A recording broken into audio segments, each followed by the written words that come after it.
On the Rockstar Bird Racing Kawasaki, didn't fare so lucky, and he would have to go to the last chance race to be able to try and get a chance at qualifying in the main event.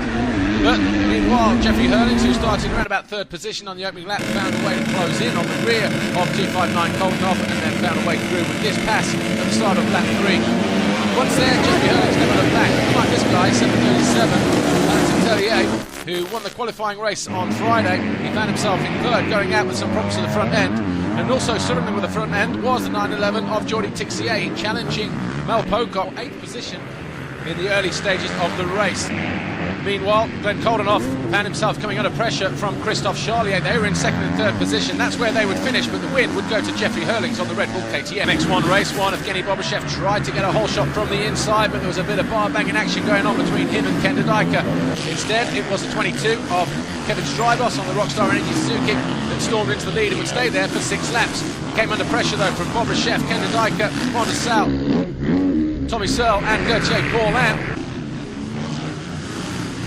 Tony Cairoli started 13th on the first lap and then started to work his way through, passing the likes of Gauthier Paulin, Tommy Searle, Ken Dedaiker, and a few more en route to an eventual third place finish. But Kevin Strybos, he led and then made 2 mistakes in consecutive corners and went from first to third on lap 6. And he found himself in a bit of a battle then, trying to hold on to a top 5 position. This was the moment Ken Dedaiker found himself coming under pressure and passed for the lead by Monda Sal. And Gauthier Paulin, who started in 7th, had an up-and-down race, eventually coming home in 4th place. Tony Cairoli made this move on Evgeny Bobashev to storm into 4th position, but it was a win for Monda Sal. Grand Prix saw the top 20 MX2 and MX1 riders go head-to-head, but it was the 450s of the Sal and Strybos who stormed into an early lead. Tony Cairoli didn't waste any time, though, getting into 2nd position, and he harried the 25 Monda Sal in the early stages of the race, eventually finding a way through on lap 5 with quite an aggressive move. Jeffrey Hurlings was the lead MX2 rider, and for a while he was sitting in 5th place, but eventually he went down to finish in 7th.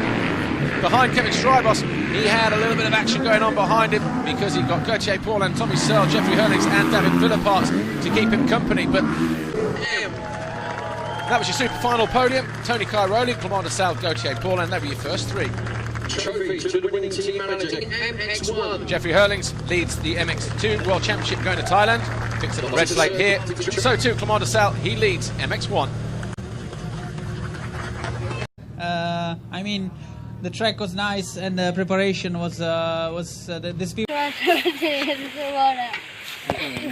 The track was nice and the preparation was preparation.